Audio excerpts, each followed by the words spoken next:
시청자 여러분 안녕하십니까. 지금부터 전학견의 안보정론을 시작하겠습니다. 이제 이재명 대표에 대한 이 검찰의 수사가 말이죠. 다방면적으로 진행이 되고 있는데 맨 먼저 지금 재판을 받을 것이 바로 공직선거법 위반입니다.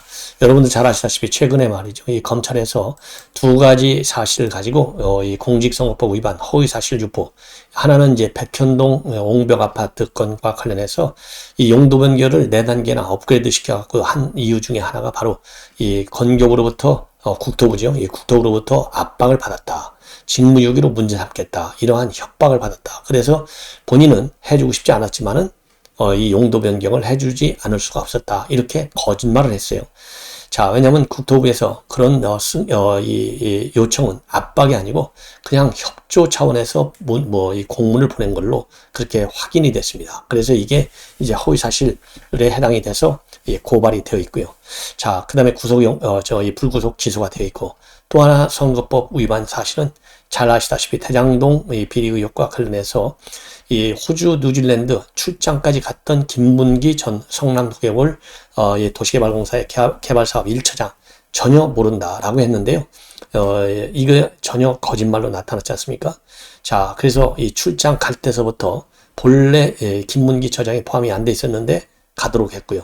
그리고 이 대장동 문제와 관련한 이 결제를 여러 차례 직접 김문기로부터 보고를 받았어요. 그리고 결제도 하고. 이래서 이거는 확고하게 또 동영상, 사진 아주 빼도 박도 못할 수 있는 증거들이 아주 검찰에서 전부 다 입수를 했습니다. 자, 확보를 했어요. 그래서 이 두 가지에 대한 이 공직선거법 위반 혐의로 걸려들었는데요. 이거 잘만 하면요, 얼마든지 의원직까지도 박탈할 수 있는 범죄가 될 수 있다. 이게 전반적인 판단입니다. 자, 그래서 이제 변호사를 선임해야 되는데요. 이 변호사 선임을 하면 이 어마어마한 돈이 들지 않겠습니까? 그런데 이미 변호사비 대납 의혹과 관련해서 지금 많은 문제점이 노정이 되고 있고 검찰이 지금 본격적으로 수사를 하고 있어요. 그러다 보니까 웬만한 변호사들이요, 이 이재명의 변호를 맡으려고 하네요. 그리고 두 번째로는 이재명이가 또 이 어마어마한 변호사들을 이 선임할 이 돈이 좀 없다, 부족하다. 그래서 지금 당에서는요, 당 차원에서 이 변호인을 구성해야 될 것 아니냐. 그래서 지금 당 차원에서의 이 변호인 선임과 관련해서는 나설 경우에는 당 법률의 위원장으로 되어 있는 양부남 법률위원장, 전 부산고검장입니다. 그 다음에 조상호 부위원장, 변호사, 이 사람들을 중심으로 해서 사건별 협의체가 구성이 돼서 이 사람들이 이제 법률 대응을 해야 될 것 아니냐, 이런 예측이 나오고 있는 상황이에요. 자, 그런데 지금 이제 중앙일보에서 대대적으로 이 관련 내용을 보도하고 있는데요. 변호사 한 명이 선임이 돼서 본격적 재판 준비에 들어갔다. 지금 이런 보도가 나오고 있는데요. 이 변호사를 보니까 이 어마어마한 이 실력을 가지고 있는 변호사인 것 같아요. 이 변호사 이름은요, 이승엽 변호사인데 지금은 이제 단독 변호사 사무실을 운영하고 있어요. 본래는 LKB 변호사 사무실에서 일을 했어요.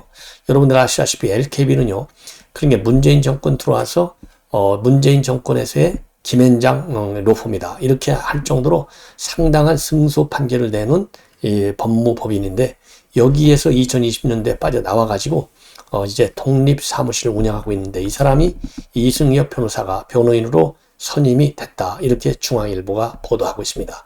그러면 이 사람이 얼마만큼 그야말로 많은 일을 해왔느냐. 우선 이재명 사건과 관련해서 여러분들 이미 이재명 상은 공직선거법 위반 혐의로 1심에서 무죄, 2심에서 일부 유죄, 그래서 대법원이 넘어갔는데요. 대법원에서 이 파악이 환송돼 가지고 최종 무죄 확정을 받는데 이 역할을 한 변호인이 바로 이승엽 변호사예요. 그래서 이승엽 변호사가 또 이렇게 돼가지고요, 그 다음에 이재명과 관련된 사건은 바로 그거고, 그 다음에는 이제 누구를 이 변호를 했느냐, 윤한홍 의원의 변호를 맡은 바가 있어요. 윤한홍 의원은 여러 가지로 이제 재판에 넘겨졌는데 2019년 4월 검경수사권 조정안과 그 다음에 공수처 제정안, 그 다음에 선거법 관련 패스트트랙, 이런 안건 진행과 관련해서 회의를 방해한 혐의, 즉 특수공무집행죄하고요, 특수공무집행 방해하고 국배법 위반 혐의로 재판에 넘겨졌는데 윤한홍 의원의 변호인을 맡았습니다. 그래서 지금 1심 재판이 진행 중에 있는데, 윤한홍 의원은 여러분들 잘 아시다시피 윤핵관의 한 명이 아니겠습니까? 자, 그 다음에는요, 또 누구를 맡아서 승소를 이끌었느냐? 사실상 정진웅, 지금 한동훈 장관하고 이 독직 폭행 혐의로, 지금 고발이 되어 있던 정진웅 검사, 변호를 맡았는데요. 자, 1심에서는 변호를 안 받고 2심에서 받았는데, 1심에서는 징역 4원에 집행유예 1년, 자격정지 1년에 유죄 판결을 받은 바 있어요. 근데 1심에서는 왜 이 선임이 안 됐느냐? 이승엽 변호사는요, 한동훈 장관, 그리고 한동훈 장관하고 이 법무연수원 동기이면서 또 이 같은 조원이었다고 합니다. 그러니까 굉장히 가까울 거 아니에요. 근데 상대가 한동훈 장관이잖아요. 그래서 이거는 변호를 안 맡았어요. 근데 2심에서는 변호를 맡았습니다. 왜 2심에서는 맡았느냐? 그 이유 중에 하나는 증인에 대한 직접 신문을 하지 않는다 라고 하는 했기 때문에 2심부터 증인 신문이 없기 때문에 이 변호인으로 참여를 했습니다. 변호인으로 참여를 해가지고 무죄 판결을 받아냈어요. 무죄 판결. 자, 7월 21일 날 무죄 판결을 받았어요. 무죄 판결을 받아낸 이유가 바로 유형력 행사에 있어서, 즉 폭행에 있어서 고의가 없었다. 이런 취지의 주장을 재판부가 받아들였습니다. 자, 그런데 참고적으로 이승엽 변호사는요, 본래 이원석 검찰총장도 한동훈 장관하고 연수원 동기이면서 같은 조원이었잖아요. 그런데 그러니까 이원석, 한동훈 다 같은 조원이었어요. 그리고 심재철 연수원장하고도 또 같은 조원이었어요. 자, 이렇게 해서 지금 이 정진웅 무죄 판결을 2심에서 받아난 그런 또 이 경력을 가지고 있어요. 그 다음에는 또 이제 조국 변호인으로 또 활동했어요. 2019년도 12월 26일 조국 어떤 범죄 행위의 변호인으로 활동을 했냐면, 유재수 당시 부산시 경제부시장 감찰 무마 사건, 이 구속영장 실질심사에 출석해서 법원의 이 청구 기각 결정을 끌어낸 변호사인데요.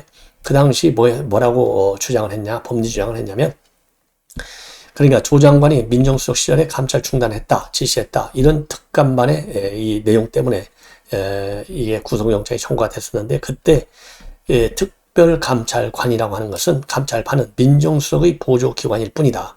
그래서 고유 권한을 갖지 않아서 직권남용 권리행사 방해죄가 성립될 수 없다. 이런 주장을 펼쳤습니다.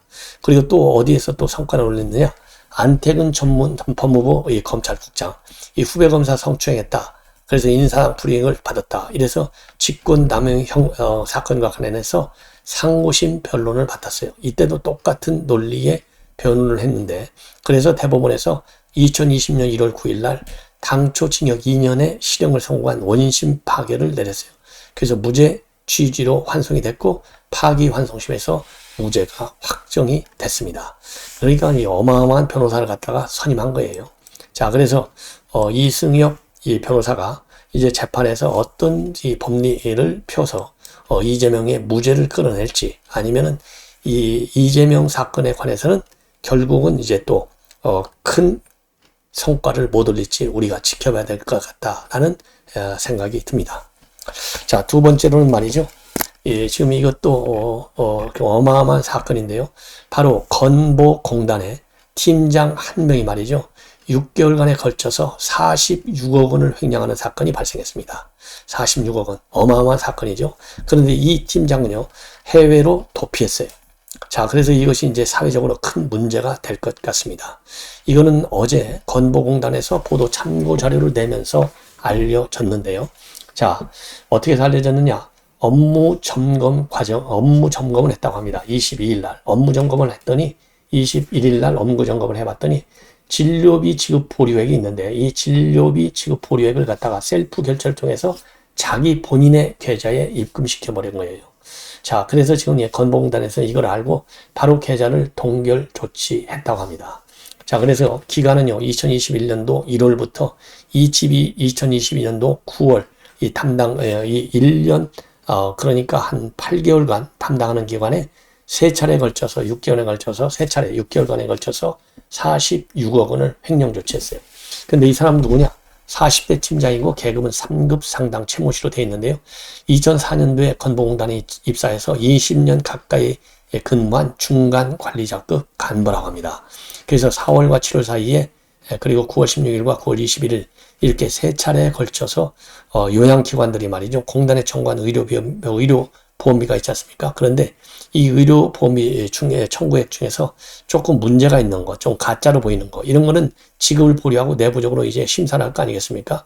이렇게 해서 지급이 보류된 돈을 갖다가 셀프 결제를 통해서 개인 구자로 빼돌린 혐의를 받고 있는 거예요.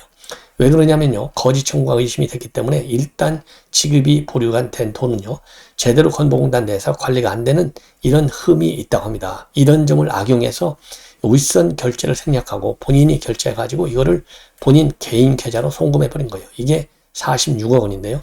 공단 내부 발생한 범죄 중에서는 가장 큰 규모의 액수로 알려져 있고 수사 결과에 따라서 더 늘어날 수도 있다. 이렇게 지금 알려지고 있습니다. 자, 그래서 이 공단 내에서 액수 중에서 가장 많은 액수고요. 최근에 이런 대규모 횡령 사건들이 민, 관 가리지 않고 지금 벌어지고 있어서 이 기관마다 상당한 도덕적 해이가 지금 굉장히 심한 것 아니냐, 이런 우려가 제기되고 있는데요. 자, 우선 올해 있었던 큰 대형 사건 중에서는요, 오스템 임플란트 2215억 원, 우리은행 614억 원, 계양전기 245억 원, 서울 강동구청에서 115억 원, 이게 전부 내부 직원이 횡령한 사례예요. 자, 그래서 여기에 대한 이 정부 차원의 이 조치, 보완 조치가 있어야 될 것 아니겠느냐.